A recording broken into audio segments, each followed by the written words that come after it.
3. Cuando a la mañana siguiente el almuerzo reunió a la familia Otis, se discutió extensamente acerca del fantasma. El ministro de los Estados Unidos estaba, como era natural, un poco ofendido viendo que su ofrecimiento no había sido aceptado. Ni quisiera en modo alguno injuriar personalmente al fantasma, dijo, y reconozco que, dada la larga duración de su estancia en la casa, no era nada cortés tirarle una almohada a la cabeza. Siento tener que decir que esta observación tan justa provocó una explosión de risa en los gemelos. Pero por otro lado, prosiguió el señor Otis, si se empeña, sin más ni más, en no hacer uso del engrasador marca Sol Levante, nos veremos precisados a quitarle las cadenas. No habría manera de dormir con todo ese ruido a la puerta de las alcobas. Pero, sin embargo, en el resto de la semana no fueron molestados. Lo único que les llamó la atención fue la reaparición continua de la mancha de sangre sobre el parqué de la biblioteca.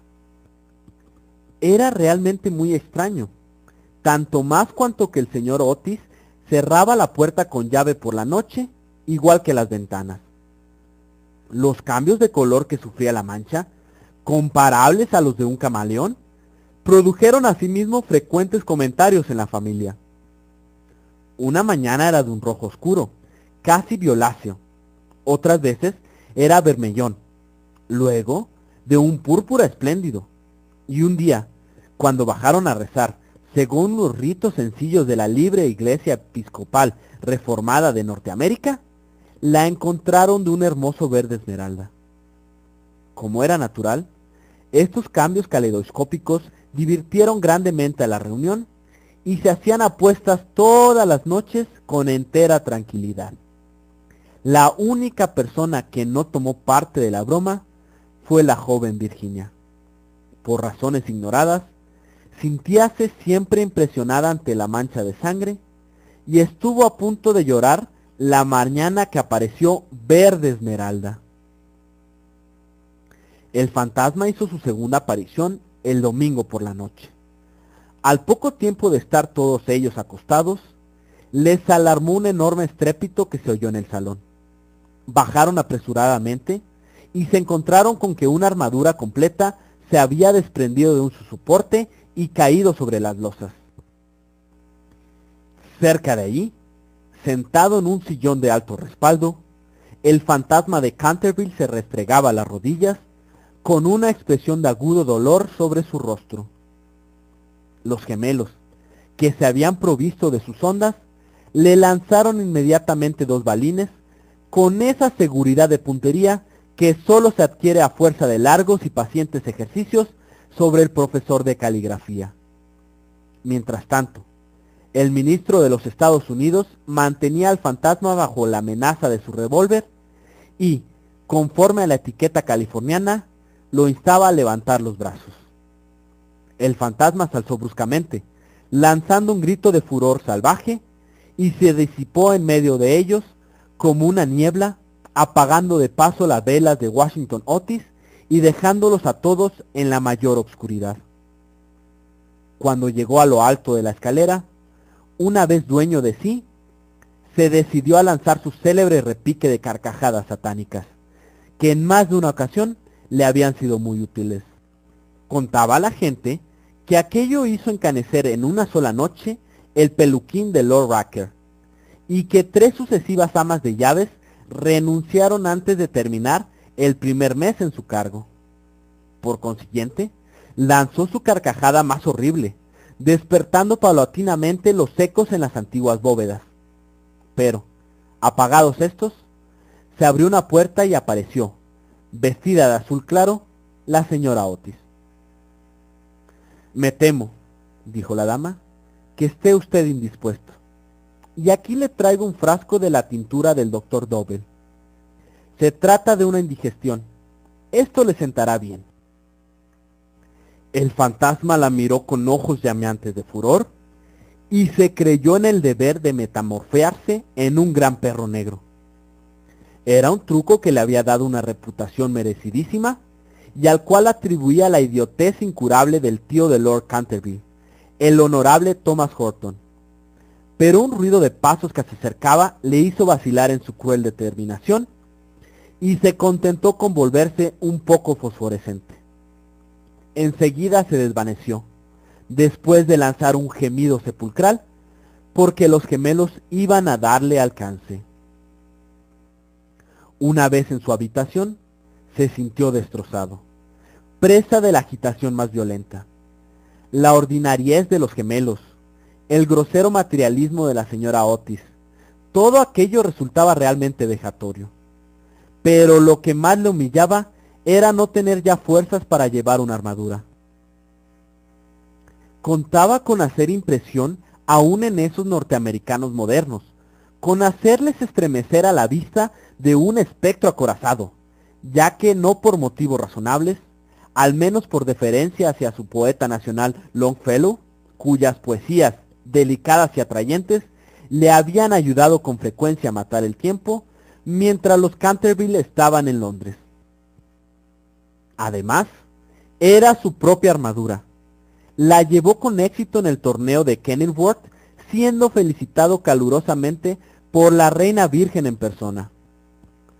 Pero cuando quiso ponérsela, quedó aplastado por completo por el peso de la enorme coraza y del yelmo de acero, y se desplomó pesadamente sobre las losas de piedra, despellejándose las rodillas y contusionándose la muñeca derecha. Durante varios días estuvo malísimo, y no pudo salir de su morada más que lo necesario para mantener en buen estado la mancha de sangre. No obstante lo cual, a fuerza de cuidados acabó por restablecerse y decidió hacer una tercera tentativa para aterrorizar al ministro de los Estados Unidos y a su familia. Eligió para su reaparición en escena el viernes 17 de agosto, consagrando gran parte del día a pasar revista a sus trajes. Su elección recayó al fin en un sombrero de ala levantado por un lado y caída del otro, con una pluma roja, en un sudario deshilachado por las mangas y el cuello, y por último, en un puñal mohoso. Al atardecer estalló una gran tormenta. El viento era tan fuerte que sacudía y cerraba violentamente las puertas y ventanas de la vetusta casa. Realmente, aquel era el tiempo que le convenía. He aquí lo que pensaba hacer. Iría sigilosamente a la habitación de Washington Otis, le musitaría unas frases ininteligibles, quedándose al pie de la cama, y le hundiría 3 veces seguidas el puñal en la garganta, a los sones de una música apagada. Odiaba sobre todo a Washington, porque sabía perfectamente que era él quien acostumbraba a quitar la famosa mancha de sangre de Canterville, empleando el limpiador incomparable de Pinkerton. Después de reducir al temerario, al despreocupado joven, entraría en la habitación que ocupaba el ministro de los Estados Unidos y su mujer.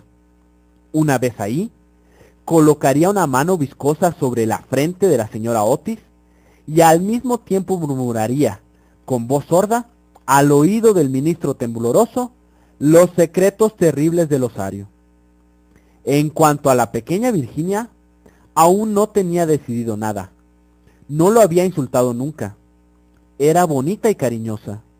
Unos cuantos gruñidos sordos que saliesen del armario le parecían más que suficientes, y si no bastaban para despertarla, llegaría hasta tirarle de la puntita de la nariz con sus dedos rígidos por la parálisis. A los gemelos estaba resueltos a darle una lección.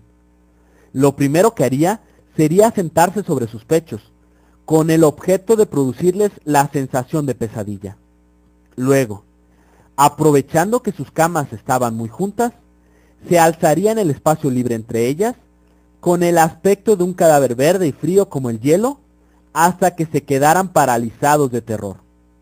Enseguida, tirando bruscamente su sudario, daría la vuelta al dormitorio en 4 patas, como un esqueleto blanqueado por el tiempo, moviendo los ojos de sus órbitas en su creación de Daniel el Mudo o el esqueleto del suicida, papel en el cual hizo un gran efecto en varias ocasiones. Creía estar tan bien en este como en su otro papel de Martín el Demente o el Misterio Enmascarado. A las 10:30 oyó subir a la familia a acostarse. Durante algunos instantes lo inquietaron las tumultuosas carcajadas de los gemelos, que se divertían evidentemente con su loca alegría de colegiales antes de meterse a la cama. Pero a las 11:15 todo quedó nuevamente en silencio, y cuando sonaron las 12 en punto, se puso en camino. La lechuza chocaba contra los cristales de la ventana. El cuervo cracitaba en el hueco de un tejo centenario, y el viento gemía vagando alrededor de la casa como un alma en pena. Pero la familia Otis dormía sin sospechar la suerte que le esperaba. Oía con toda claridad los ronquidos regulares del ministro de los Estados Unidos, que dominaban el ruido de la lluvia y de la tormenta. Se deslizó furtivamente a través del estuco. Una sonrisa perversa se dibujaba sobre su boca cruel y arrugada, y la luna escondió su rostro tras una nube cuando pasó delante de la gran ventana ojival, sobre la que estaban representadas, en azul y oro, sus propias armas y la de su esposa asesinada. Seguía andando siempre, deslizándose como una sombra funesta, que parecía hacer retroceder de espanto a las mismas tinieblas en su camino. En un momento dado, le pareció oír que lo llamaban. Se detuvo, pero era tan solo un perro que ladraba en la granja roja. Prosiguió su marcha, refunfuñando extraños juramentos del siglo XVI y blandiendo de cuando en cuando el puñal enmohecido en el aire de medianoche. Por fin llegó a la esquina del pasillo que conducía a la habitación de Washington. Ahí hizo una breve parada. El viento agitaba en torno de su cabeza sus largos mechones grises y ceñía en pliegues grotescos y fantásticos el horror indecible del fúnebre sudario. Sonó entonces el cuarto en el reloj. Comprendió que había llegado el momento. Se dedicó una risotada y dio la vuelta a la esquina. Pero apenas lo hizo, retrocedió, lanzando un gemido lastimero de terror y escondiendo su cara lívida entre sus largas manos huesosas. Frente a él había un horrible espectro, inmóvil como una estatua, monstruoso como la pesadilla de un loco.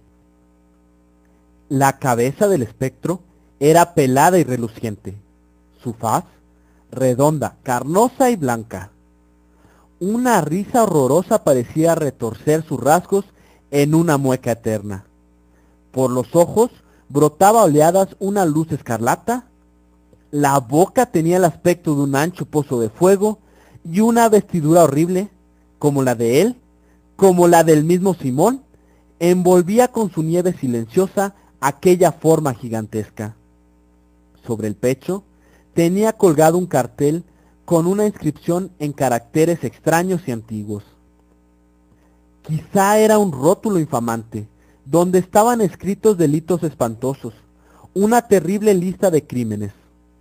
Tenía, por último, en su mano derecha una cimitarra de acero resplandeciente. Como nunca había visto fantasmas, naturalmente sintió un pánico terrible y, después de lanzar a toda prisa una segunda mirada sobre el monstruo atroz, regresó a su habitación, trompicando en el sudario que le envolvía. Cruzó la galería corriendo y acabó por dejar caer el puñal enmohecido en las botas de montar del ministro, donde lo encontró el mayordomo al día siguiente.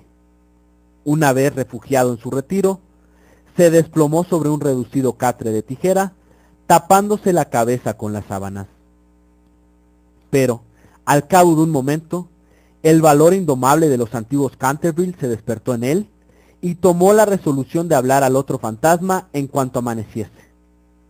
Por consiguiente, no bien el alba plateó las colinas, volvió al sitio en que había visto por primera vez al horroroso fantasma. Pensaba que, después de todo, dos fantasmas valían más que uno solo, y que con ayuda de su nuevo amigo podría contender victoriosamente con los gemelos.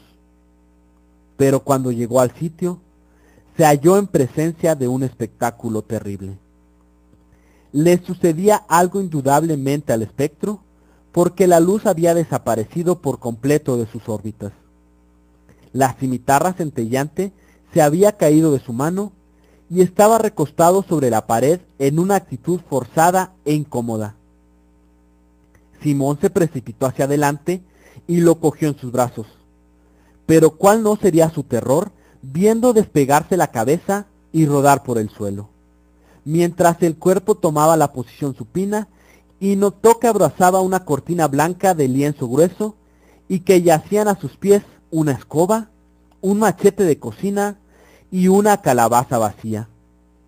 Sin poder comprender aquella curiosa transformación, cogió con mano febril el cartel, leyendo a la claridad grisácea de la mañana estas palabras terribles: He aquí al fantasma Otis, el único espíritu auténtico y verdadero. Desconfíen de las imitaciones, todos los demás son falsificaciones. Y la entera verdad se le apareció como un relámpago. Había sido burlado, chasqueado, engañado. La expresión característica de los Canterville reapareció en sus ojos. Apretó las mandíbulas destentadas y levantando por encima de su cabeza sus manos amarillas, juró, según el ritual pintoresco de la antigua escuela, que cuando el gallo tocara por 2 veces el cuerno de su alegre llamada, se consumarían sangrientas hazañas, y el crimen, de callado paso, saldría de su retiro. No había terminado de formular este juramento terrible, cuando de una alquería lejana, de tejado de ladrillo rojo, salió el canto de un gallo. Lanzó una larga risotada, lenta y amarga, y esperó. Esperó 1 hora, y después otra, pero por alguna razón misteriosa no volvió a cantar el gallo. Por fin, a eso de las 7:30, la llegada de las criadas lo obligó a abandonar su terrible guardia y regresó a su morada. Con altivo paso, pensando en su juramento vano y en su vano proyecto fracasado. Una vez ahí, consultó libros de caballería, cuya lectura le interesaba extraordinariamente, y pudo comprobar que el gallo cantó siempre 2 veces en cuantas ocasiones se recurrió a aquel juramento. Que el diablo se lleve a ese animal volátil, murmuró. En otro tiempo hubiese caído sobre él con mi buena lanza, atravesándole el cuello y obligándolo a cantar otra vez para mí, aunque reventara. Y dicho esto, se retiró a su confortable caja de plomo y allí permaneció toda la noche.